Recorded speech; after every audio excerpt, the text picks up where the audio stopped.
Muraho neza muhawe ikaze kuri Cook with Claire Mbabazi.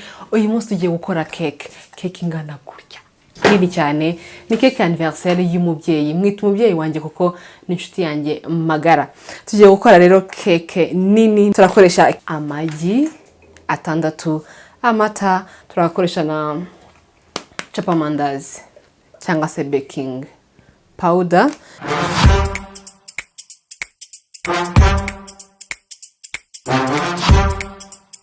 Aya ni amagi turi bukoreshe kubera ko cake ari nini, niyo mpamvu tugiye gukoresha amagi 6. Iyi ni baking powder cyangwa se chapamandazi idufasha kubyimbisha, n'umusemburo udufasha kubyimbisha cake yacu.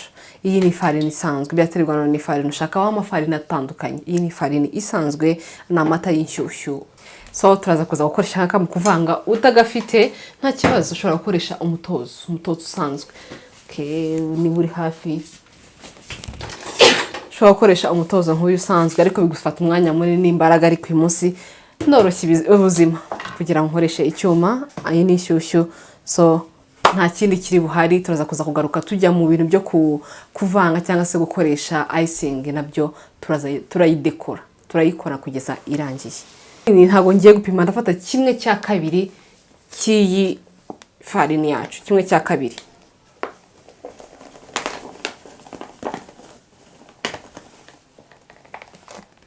Amaboko yanjye yari yapimiye 1/2 juste.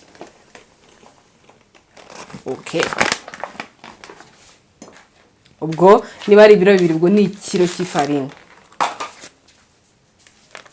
Baking soda ndashiramo 1/2 cya baking soda. Ndasuka.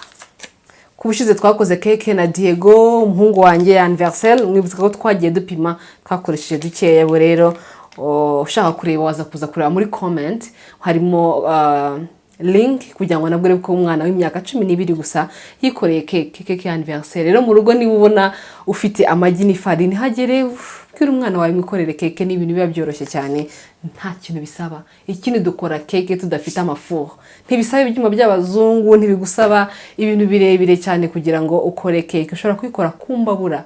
Uyu munsi tugiye guteka cake kumbabura, so be with us. Bagiye 1/2.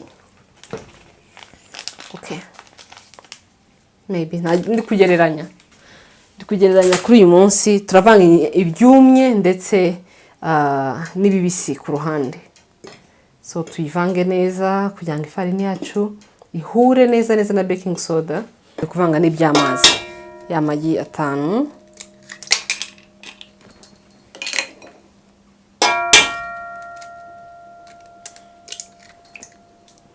abiri, amagi 3, wana muskubara ane, yose uko ari 6 tugomba kuyashyiramo kugira ngo cake yateze kuza kuryoha. Ibya 5, wala tugiye gushyiramo isukari. Isukari ni byiza gupima, ntabwo nkunda cake irimo isukari nyinshi.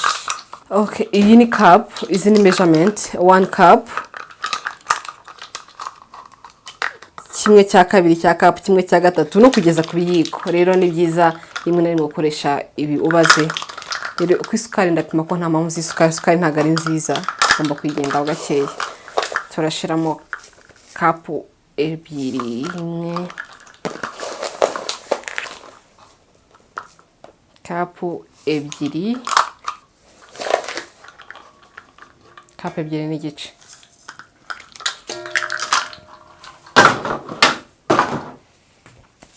So tugiye kuvanga rero.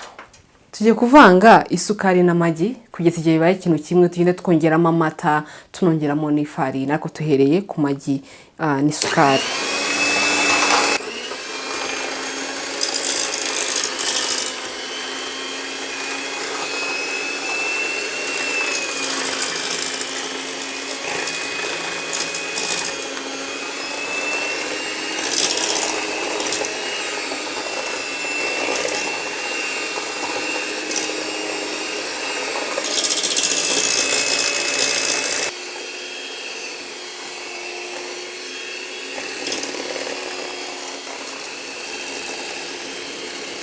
Okay, aho urabona ko maze kuvanga nk'iminota 5 tugiye gushyiramo noneho amata. Urabona ko byahindutse nubwo isukari itarayenga neza ariko urabona ko hari ukuntu byahindutse.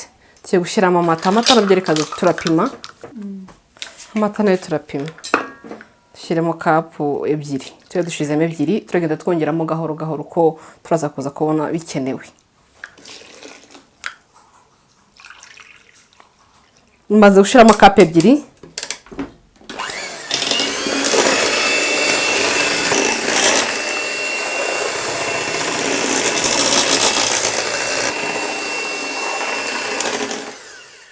Umunota umwe turi kubivanga, so reka tushyiremo ifarini gake gake. Ntabwo nongera kuzimya imashini, ndagenda nongeramo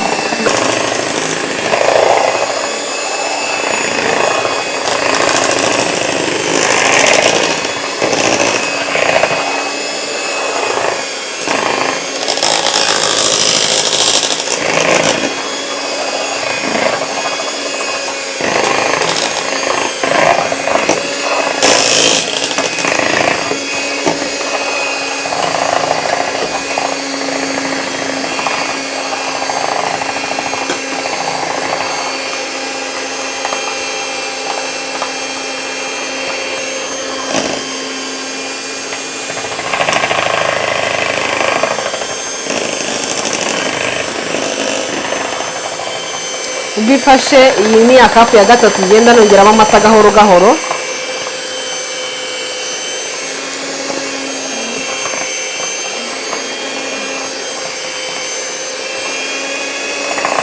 Amaze kujyamo kapu 3 z'amata.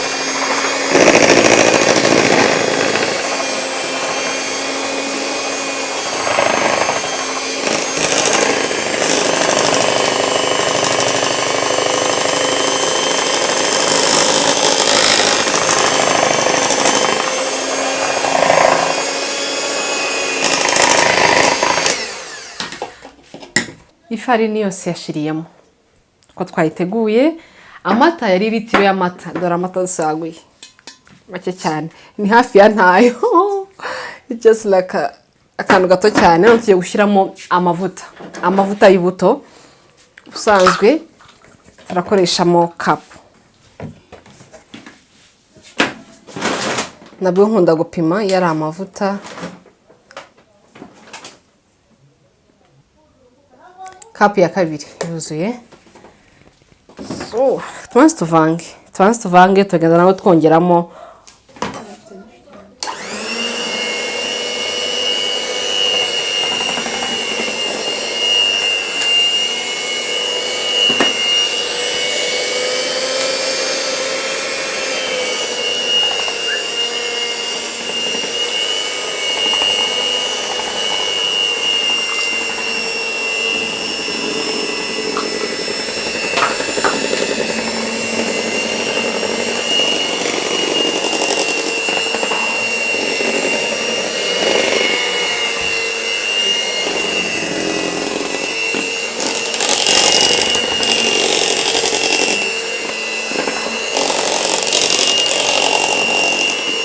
Ini safari turi butekeremo keke. Blue band niyo ngiye gusigamo mu isafuriya. Utayifite wakoresha beurre. Murayizi ya beurre nayo bakoresha muri baking. Turabanza tugiye kwisigiza kugira ngo keke itaza kuza gushirira.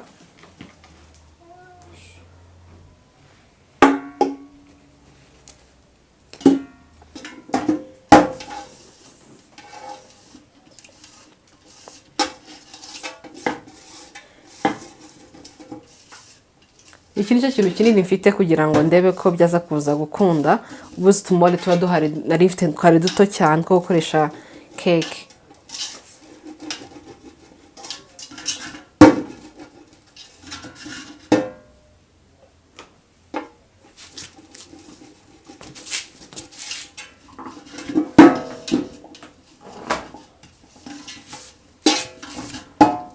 Dede umfashe? Hose ngomba kumekinga sure ko isigirije neza. Hose hagera ya beurre. Siga kandi kantu kamwe gusa.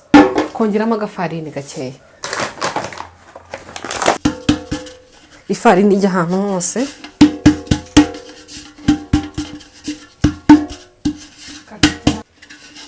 Ndangije kubikora gutyo yose ifarini yose yarisigayemo ndayimena, nuko isafuriya imeze ngiye gushyiramo keke, igipondo cya keke.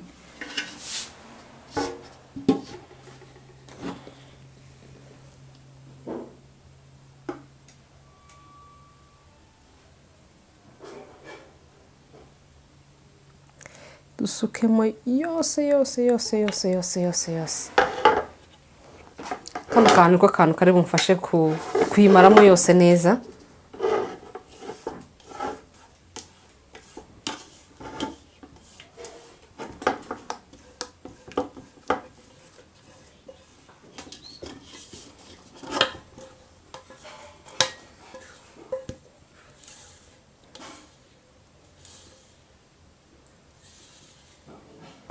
Ubwa mbere ngiye guteka keke ingana gutya, hopeful ko byongeyeho kumbabura. Twizere ko bibuze kuza kugenda nk'uko tubyifuza twese, niko tubishaka.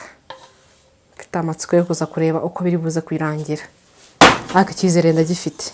So tumaze kuyishyiramo, ariko urabona tuno tuntu k'utububbles, utu ngutu ntabwo k'utububbles bene uturo ntabwo ngiye dukunda muri keke, nabwo tuzamo imaze gushya. Niyo mpamvu dukubita hasi kugira ngo ubone ko twashira, ntabwo ukagenda ushyiraho n'akantu gutya kugira ngo utwice, ubundi ukabona kujya guteka keke yawe nk'uko wabiteguye.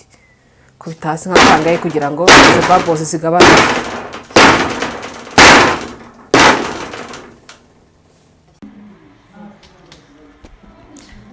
Keke rero twabanje gutereka ku mbabura 3 kuko urabona ni mu isafuriya nini cyane, kugira ngo ubushyuhe bubanze bujyemo iminota 10 kugira ngo ya safuriya yacu ishyuhe cyane, kubera ko turimo turakoresha imbabura, nta furu dufite. Wa mucanga twawushizemo no mucanga munini, ushyiramo akuma kugira ngo keke itaza kuza kwicara mu mucanga, kuko yicaye mu mucanga bituma ishirira, haba harimo ubushyuhe bwinshi cyane buri kuyegera.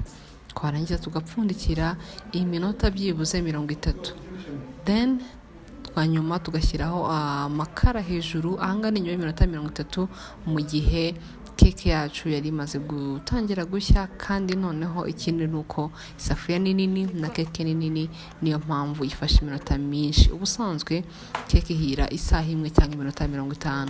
Nyuma y'isaha n'igice keke yari imaze gushya. Ikibwira ko yahiye, ushyiramo akantu kakazamura, nta kindi kintu na kimwe kiri aho ngaho, uzaba wizeye ko keke yawe yahiye nta kibazo. Ushira impande n'impande, ugashyira hagati, ukaba uri sure ko keke yawe yahiye neza. Tugiye kujyana no gukora dressing, dukore icing, ndetse tuze no kudekora keke. Komeza kubana natwe, ukomeze kwishimira ibyiza twakugeneye. Okay, keke yacu yatunganye, imeze neza, urabona yahiye, ni nini, ariko ntabwo mfite ikintu cyo kwiterekaho. Amasahani mfite yose ntabwo abasha kujyaho, ari iyi ntijyaho kubera ko muri Kigali turi muri lockdown. Ni ahantu wabasha kugura aluminium kugira ngo nikorere akanja ko guterekaho keke. Niyo mpamvu nahisemo gukoresha cutting board sans. Tugomba kwiyaranja, why not? Gerageza gukoresha bimwe mu bikoresho ufite iwawe mu rugo.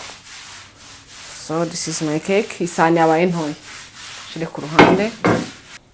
So icyo nkeneye ni ugukuraho keke yashiririye cyangwa se itameze neza.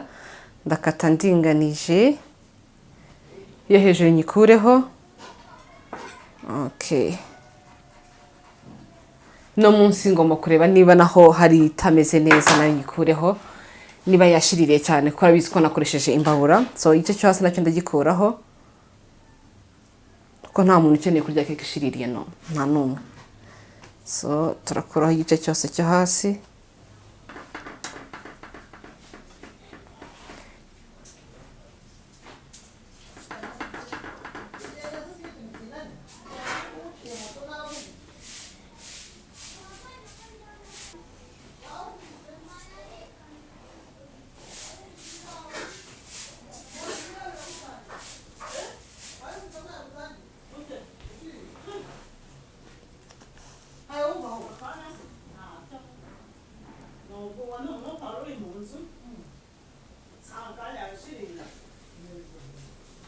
ubona ko no hagati yahiye irasa neza keke yacu.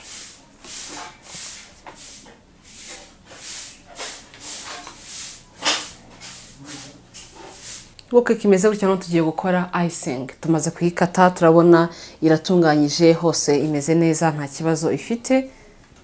Tugiye gukora noneho icing. Icing sugar ndetse tuzane kuza kudekora keke. Turadekoresha imbuto, turadekoresha chocolat, turanekeshaho chocolat. Nizere rero ko turi ready, let's go. Icing yacu turahera kuri butter. Blue band. Udafite unsalted butter wakoresha blue band isanzwe. So keke yacu urayibona ni nini, turaza gukenera icing nyinshi. Igomba kuba idakonje cyane kandi itanoroshye blue band yawe isema gukoresha, ariko ubaye wabona unsalted butter niyo yaba nziza kurushaho. Muri alimentation hose urabibona mu Rwanda.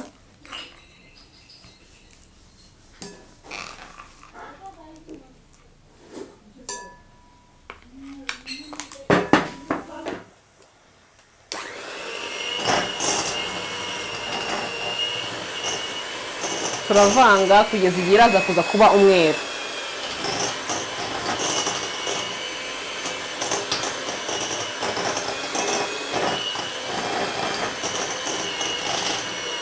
Iragenda ihindura ibara, urabona icing yaragenda ihinduka, iragenda yoroha. Ibi ngiye umuntu abivanga nk'iminota hagati y'iminota 5 n'irindwi n'akamashini. Urumva baye n'ikanya cyangwa n'umutozo byagufata igihe kirekire cyane. Yesu ndabona ko yatunganye, irasa nkaho yerurutse, ntago igisa umuhondo cyane. Tugiye kongeramo icing sugar. So 1 cup ya icing sugar, ariko ni byiza kubanza kwiyungurura. Hari usanga harimo utuntu tw'uduheri kandi ushaka. Ni impamvu umuntu agura isukari y'ifu, ushaka ifite arimo isukari itarimo akantu na kamwe. Ni impamvu bari byiza kubanza ukayiyungurura. Ndagenda nshiramo nkeya.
Turashyiramo amazi, tugiye kuyengesha chocolat. Dufate chocolat isanzwe. Iyi chocolat isanzwe iyo umwana yarya, so niyo tugiye kuyengeshamo hano.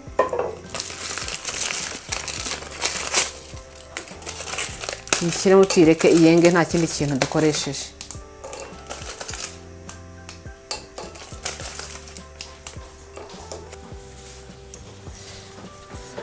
Kuko abari shokora waguze ni byiza kushiramo amata, ikiko kimwe cy'amata kugira ngo ibashe kuyenga neza. Bitari ibyo ntabwo yayenga ngo igoye shokora nko kwishaka. Ikiko kimwe kitarenze.